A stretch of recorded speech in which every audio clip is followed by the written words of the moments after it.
আজ আপনাদের নিয়ে যাব আমেরিকার অ্যারিজোনার অবিশ্বাস্য সুন্দর জায়গা অ্যান্টিলোপ ক্যানিয়ন দেখতে।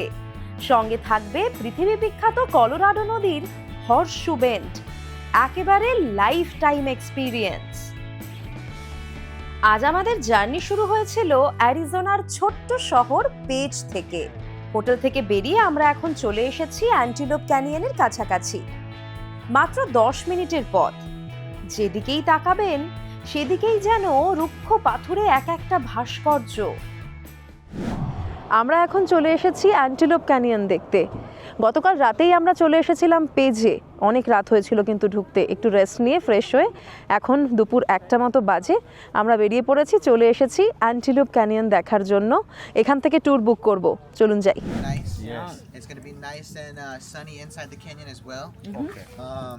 And then our drive from here to the canyon is going to be about 10 to 15 minutes. The first 5 minutes will be on the road. The rest 10 minutes will be off-road. Yeah. We'll be inside of the Antelope Wash, driving about maybe 4, 7, 10 miles all the way to the entrance of the canyon. Yep. Lovely. Alrighty. Let's go. আমরা কিন্তু এখন অনেকটা off-roading করেই যাব। এখন প্রায় 10-15 minute এনারা নিজেদের গাড়িতে করে আমাদের নিয়ে যাবেন। অনেকটা অফরোডিং রয়েছে, প্রত্যেককে সিট বেল্ট পরতে হলো। চলুন যাওয়া যাক। এখানে অনেক কটা ট্যুর অপশন আছে। স্থানীয় নাভাহো ট্রাইবের মানুষরা এই ট্যুরগুলো অপারেট করেন। আপার ক্যানিয়ন আর লোয়ার ক্যানিয়ন দুটো কিন্তু আলাদা, দুটো ট্যুরও আলাদা। তবে মোটামুটি খরচ হয় $100 থেকে $150 মতো জনপ্রতি। এর আগের এপিসোডে আপনাদের গ্র্যান্ড ক্যানিয়ন দেখিয়েছি, উপর থেকে আমরা নিচের দিকে দেখছিলাম। এবার কিন্তু আমরা ক্যানিয়নের মধ্যে যেতে চলেছি। যতই আমরা অফরোডিং বলি না কেন, মাটির রাস্তা হলেও একদম সহজেই যাতায়াত করা যাচ্ছে। আর সব থেকে বড় ব্যাপার হলো, দেখে মনে হচ্ছে লাল মাটির রাস্তায় যাচ্ছি। বেশ লাগছে কিন্তু ব্যাপারটা, একদম নতুন একটা এক্সপিরিয়েন্স।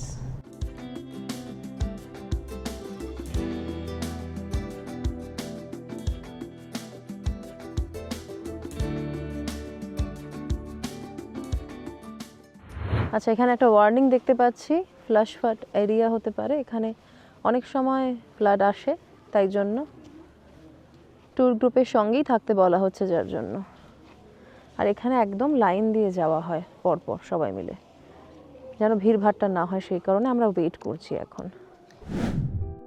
এখানে কিন্তু হুড়োহুড়ি একেবারে করা যাবে না, শান্তি বজায় রাখতে হবে। আচ্ছা, আপনাদের বলে দিই, এখানে ব্যাকপ্যাক, ট্রাইপড, খাবার, জলের বোতল কোনো কিছুই অ্যালাউড নয়। ওয়াশরুমও নেই, তাই ট্যুরে বেরোনোর আগেই কিন্তু ওয়াশরুম ইউজ করে নেবেন, জল খেয়ে নেবেন। আর সঙ্গে ছোট বাচ্চা থাকলে তাদেরকে খাবার দাবারও খাইয়ে আনবেন। এখানে মোটামুটি 90 মিনিট মতো টাইম লাগে, মানে 1.5 ঘন্টা মতো সময় কিন্তু লেগে যায়। অদ্ভুত জায়গা কিন্তু। নাভাহো ট্রাইবের মানুষরা এই ক্যানিয়নকে তাদের পূর্বপুরুষদের আত্মার বাসস্থান বলে মনে করেন, তাই খুব পবিত্র এই জায়গা তাদের কাছে। সব সময় এটা মাথায় রাখবেন, তারা কিন্তু এই ক্যানিয়নকে ভীষণ পবিত্র মনে করেন। আমাদের গাইড খুব সুন্দর করে সব বুঝিয়ে দিচ্ছিলেন। Rains, it'll wet all the walls, and when it does that, the wind will come through from the exit all the way out to the entrance, pushing sand through it. And when it's doing that, it'll bring sand it down, make it soft, and the floods as well will push sand out. While it's doing that, it'll rub on the walls and sand them as well. So how it becomes hard is the sun itself will get hot enough to bake it. Correct. So because there's the clay in it, there's clay in the sand, yeah. বুঝতে পারছেন? এটাকে আমি যদি একটু এইভাবে দেখাই, একজন মহিলা, তার ড্রেস, উপরটা হেয়ার পোর্শন, ফেস, বুঝতেই পারছেন। এটা ইজ হার ড্রেস। এই যে একজন মহিলা। This will be the next one. Pictures can be taken from here, looking down the hall, and then the same way on that side, looking down this way. For good areas for pictures, I would say standing in the sunlight. এখানে actually যেদিকে তাকাবেন সেদিকে মনে হবে যেন কোনো একটা আলাদা স্ট্রাকচার রয়েছে। একটা পোর্শন আপনাদের দেখাবো, একবার দেখুন ভালো করে। কি মনে হচ্ছে? দেখে মনে হচ্ছে না দুটো সিংহ দেখেছেন ওই জায়গাটা উপরের দিকটা, এটা দেখলে বুঝতে পারবেন এই সমস্ত টেক্সচারটা তৈরি হয়েছে হাওয়া আর জলের ধাক্কায়। সূর্যরও ইয়া অবভিয়াসলি। এখানে এক এক দিকে এক এক রকমের শেপ তৈরি হয়েছে হাওয়া আর জলের প্রেসারে, আর সঙ্গে রয়েছে আলো ছায়ার খেলা, অনবদ্য। সত্যি ভাবাই যায় না প্রকৃতি কি কি করতে পারে, এটা তার একটা উদাহরণ।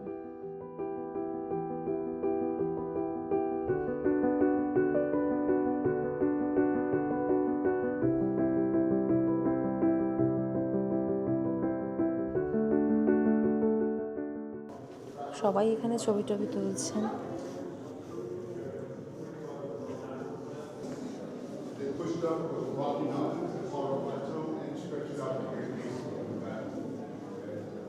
মানুষের কথার ইকো হচ্ছে কিন্তু এখানে।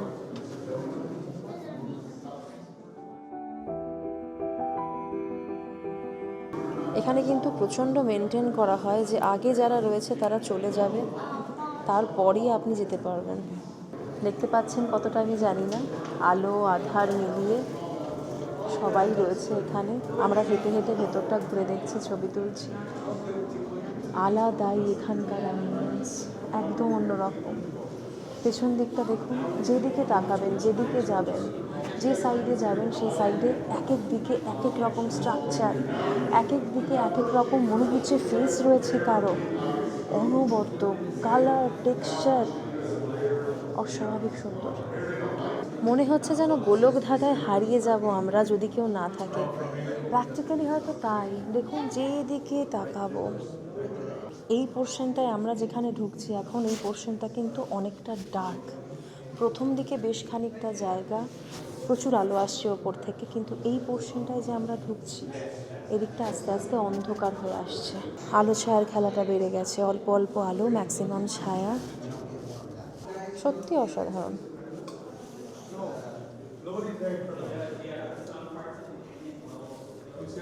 কি টেক্সচার! জল আর হাওয়া যে কি করতে পারে এগুলো তার প্রমাণ। ওপরটা দেখুন।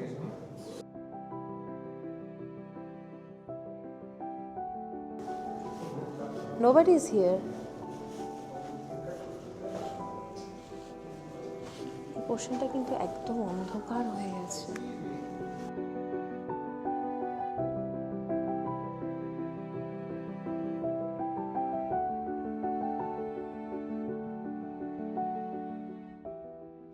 উপরের দিকে তাকালে মনে হচ্ছে এঁকে বেঁকে সাপের মতো আলোর রেখা চলেছে, তাই না?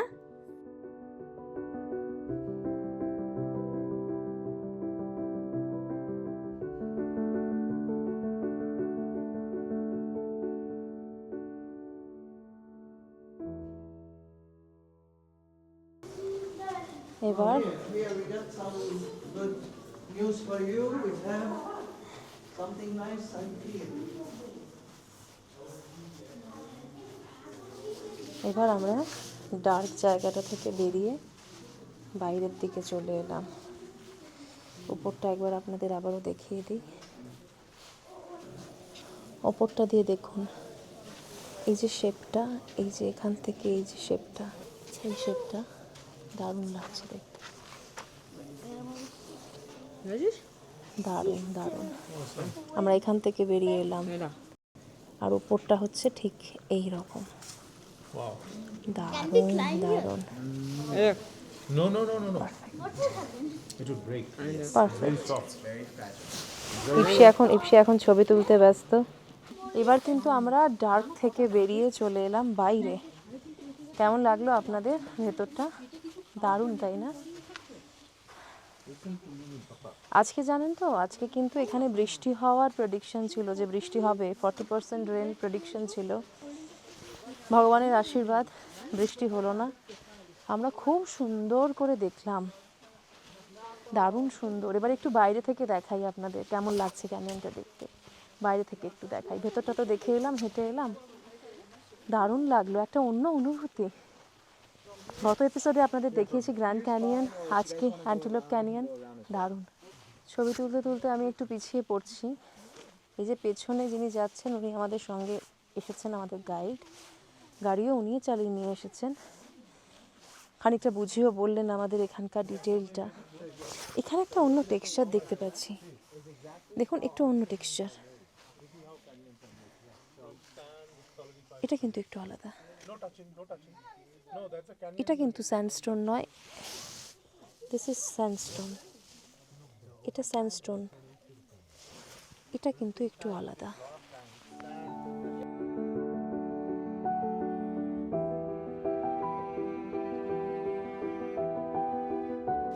জলের ধাক্কায়, হাওয়ার প্রেসারে সবটা তৈরি। কি অদ্ভুত না, দারুণ লাগছে, একটা দারুণ এক্সপিরিয়েন্স হলো। কিন্তু আমি যখন দেখেছিলাম যে রেন ফোরকাস্ট রয়েছে, আমি বলছিলাম আসবো না, তখন ইপসিতাই জোর করলো যে এত দূরে এসেছি, এত সুন্দর জায়গাটা না দেখলে কিন্তু মিস হয়ে যাবে। অ্যাকচুয়ালি আমার ফিল হলো এখানে আসার পর যে সত্যি মিস হয়ে যেত। দারুণ সুন্দর জায়গা, বেশ ঠান্ডা রয়েছে এখানে, জ্যাকেট প্রয়োজনীয়। এই রাস্তাতেই কিন্তু জল ঢোকে, এই যে ফ্লাড অ্যালার্ট দেখলাম আমরা, এখান থেকে কিন্তু জলটা ঢোকে।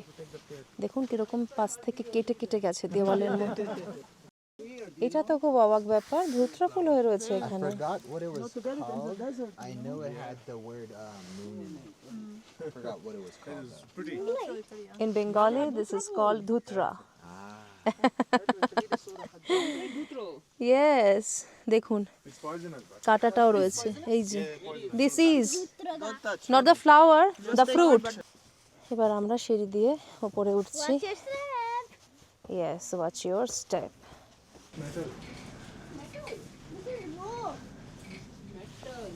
এই যে এখান থেকে হেঁটে ওপরে যাচ্ছি, হাঁপিয়ে গেলাম ওখান থেকে উঠতে গিয়ে।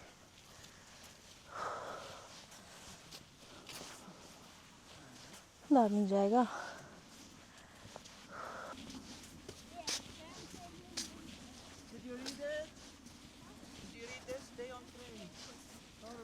ওই নিচ থেকে আমরা এসেছি, এখন এতটা উপরে।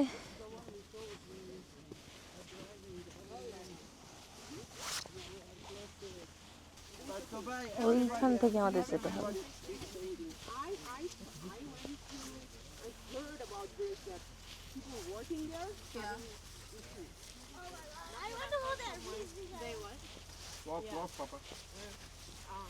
এবার এতটা আমাদের নামতে হবে, ধরে নামাই ভালো, এটা অনেকটা। এই দেখুন মানে গাড়ি আমাদের অনেক নিচে রাখা। সিঁড়ি ভাঙতে যদি আপনাদের অসুবিধা হয় তাহলে কিন্তু এখানেও সমস্যা হবে, অনেকগুলো সিঁড়ি ভেঙেই নিচে নামতে হবে, আর কিন্তু ফার্দার কোনো অপশন নেই। আগে ক্যানিয়নের ভেতর দিয়েই মানুষকে বাইরে বের করা হতো, কিন্তু ওই ভেতরে একটুখানি ধাক্কাধাক্কি হয়ে যায়, সেই কারণে এখন এখান দিয়ে বের করা হচ্ছে। কত গাড়ি দাঁড়িয়ে আছে দেখুন, সব মানুষজন এসেছেন দেখতে, প্রচুর মানুষ আসেন। আর এখানে প্রচুর ট্রাভেল কোম্পানিও রয়েছে যারা এই ট্যুর করায় অ্যান্টিলোপ ক্যানিয়নের।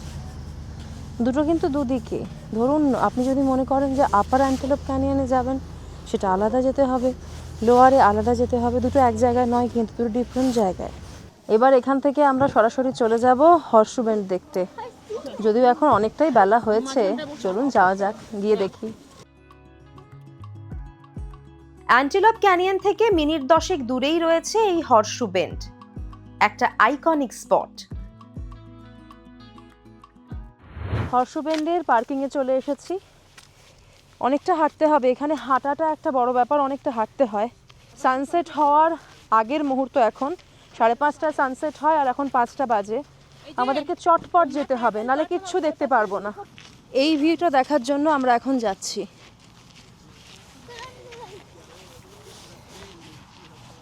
তাড়াতাড়ি যেতে হবে, নাহলে কিছুই দেখা যাবে না, সানসেট হয়ে গেলে সব মিস হয়ে যাবে।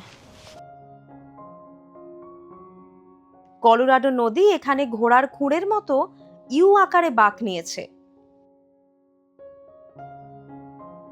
1000 ফিট গভীর খাদ, আর নিচে ঘন নীলছে সবুজ জল, সত্যি অসম্ভব সুন্দর।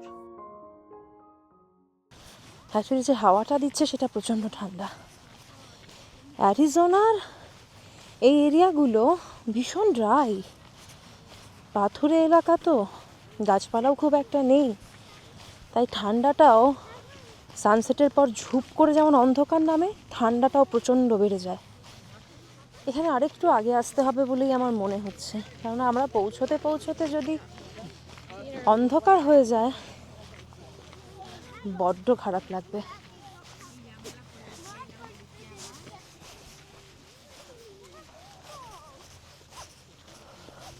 প্রকৃতির যে কী কী রং, ঘুরে না বেড়ালে বোঝা মুশকিল।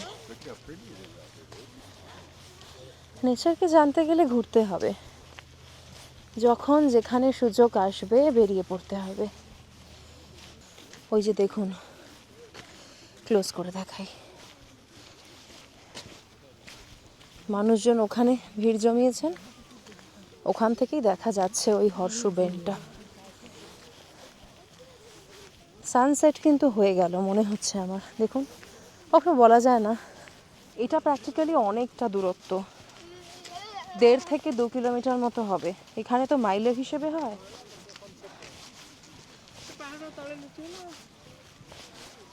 2 কিলোমিটার হবেই, অনেকটা দূরত্ব। তবে হ্যাঁ, রাস্তা কিন্তু ভালো, রাস্তা খারাপ নয়। চলুন যত তাড়াতাড়ি যাওয়া সম্ভব যাই, অনেকে তো দৌড়চ্ছেন।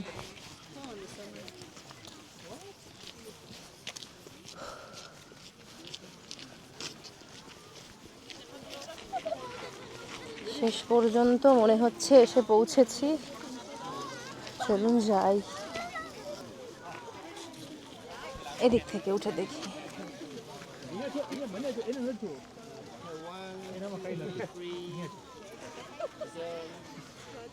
Horseshoe Bend. Oh my God, কি অনবদ্য, দারুণ। কেমন লাগছে জায়গাটা? কোনো ভাষা আছে, মানে কোনোভাবে এক্সপ্লেন করার জন্য কোনো ভাষা পাচ্ছেন? কমেন্টে জানান, আমি পাচ্ছি না। আরেকবার দেখুন, এদিকটা দিয়ে এসেছে নদীটা, এদিক দিয়ে ঘুরেছে, ঘুরে এদিক দিয়ে বেরিয়েছে, বা উল্টোটাও হতে পারে, এদিক দিয়ে এসে এদিক দিয়ে ঘুরে এদিকে, যদিও জলের স্রোত মনে হচ্ছে এই সাইডে। অনবদ্য, অনবদ্য, অনবদ্য। কত মানুষ দেখুন। অ্যারিজোনার হর্সশু বেন্ড। অলরেডি আকাশে চাঁদও চলে এলো, তার সঙ্গে দেখুন জলের রংটা পুরো কালো মনে হচ্ছে। এই জায়গাটাকে ঠিক কিভাবে এক্সপ্লেন করবেন? অসাধারণ সুন্দর, তাই না? আর একটু আগে এলে মনে হয় ভালো হতো, এখন মনে হচ্ছে হয়তো একটু দেরি হয়ে গেল। সূর্য অস্ত চলে গেছে, অন্ধকার হয়ে আসছে আস্তে আস্তে, আর কলোরাডো নদীর জল আস্তে আস্তে কালো হয়ে যাচ্ছে। এক এক সময় এক এক রকম রং জায়গাটার। অসাধারণ, অসাধারণ, দারুণ লাগলো, দারুণ লাগলো, অনবদ্য, অনবদ্য। সত্যি তাই না, সত্যি মিস হয়ে যেত। হ্যাঁ, সন্ধে নেমে আসছে, অ্যাকচুয়ালি সানসেট তো হয়েই গেছে। অসম্ভব সুন্দর কিছু জিনিস আজ দেখলাম, সারা জীবন মনে থাকবে। আজ কিন্তু আপনাদের কাছ থেকে এখানেই বিদায় নেব, কেননা এখান থেকে আমরা বেরিয়ে পড়বো, ভেগাসে চলে যাব। ভেগাসে না খুব একটা ভিডিও করার মতন কিছু আমি পাইনি প্র্যাকটিক্যালি, কেননা সেখানে মেনলি অ্যাডাল্ট কন্টেন্ট, তো আমার মনে হয় খুব একটা ভিডিও শ্যুট না করাই ভালো। আর যে ক্লাবগুলো রয়েছে সেখানে ভিডিও শ্যুট করতেও খুব একটা দেওয়া হয় না। চলুন যাই, বেরিয়ে পড়ি। হ্যাঁ অ্যাকচুয়ালি তাই, হ্যাঁ একটু শ্যুট করা যেতে পারে। একটা স্ট্রিট রয়েছে ওখানে, সেটা চেষ্টা করব শ্যুট করার, যদি পসিবল হয়। করতে পারিস, কিন্তু এছাড়া সত্যি ভেগাসে সেরকমভাবে শুটিং করার কিছু নেই, কারণ যেটা সঙ্গীতা বললো সেটাই ঠিক, বেশিরভাগই অ্যাডাল্ট কন্টেন্ট, এবং সেটা আমাদের জন্য নয়, আমাদের জন্য নয়, মানে দেখানোর জন্য, ভিডিও দেখানোর জন্য একদমই উপযুক্ত নয়। চলুন তাহলে বেরিয়ে পড়ি। এবার একটা লম্বা জার্নি, এখান থেকে কিন্তু ভেগাস যেতে মোটামুটি 4.5 ঘন্টা মতো সময় লাগবে। বেরিয়ে পড়ব, আর তারপরেই আগামীকালই কিন্তু আমরা ভেগাস থেকে বেরিয়ে যাব সোজা ফ্রিমন্টে। ওটা অনেক লম্বা জার্নি। বাই বাই, সবাই ভালো থাকবেন।